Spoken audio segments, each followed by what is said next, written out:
declaring my deductive process as the suspects squirmed. "A single grape," I would say, emphatically, slowly pacing the displays. "In point of fact, 22 single grapes. To be fair, grapes were on the lunch menu the first day, but why, then, would the grapes be so deliberately placed? One grape on the graphic novels, one on the historical fiction display, one balanced between 2 fortnight books."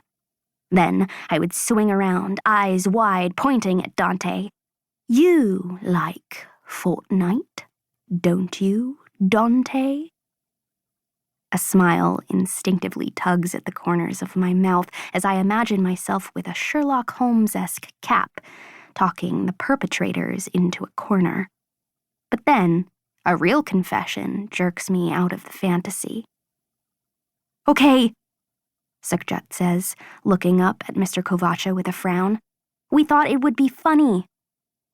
"We didn't think anyone would notice," Dante jumps in. "It's not like we took anything or ruined any books. I mean, kids are stealing erasers all the time, and I know one kid took the big world records book. I'm pretty sure I saw him do it." My ears perk up at this. I'd noticed that book missing a few days ago, and I knew that Mr. Kovacha already suspected someone. I swear, I don't mean to overhear conversations. Sometimes it just happens. From behind the counter, I stare at Mr. Kovacha, willing him to ask a follow-up question. "I see," Mr. Kovacha says, rubbing his chin as if he's trying to figure out what to ask next. "Well?" I feel as if my head might explode. "Ask him who did it. He knows. Just ask." Fortunately, Dante is more than willing to blab without Mr. Kovacha's help. "It was a big kid," Dante tells him. "He's white, with blonde hair, and a really pink face, like he's embarrassed or blushing or something, but all the time." I mentally keep track of the details. White, pinkish complexion, tall or heavyset.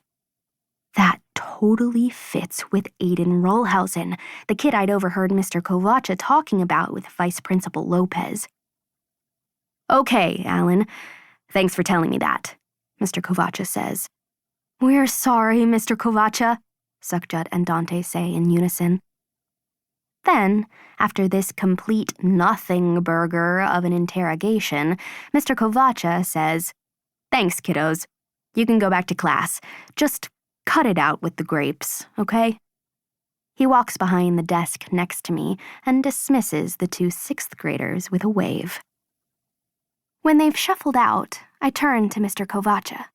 I'm sure that my usually pale and freckled complexion is crimson due to the whole head nearly exploding from a few minutes earlier.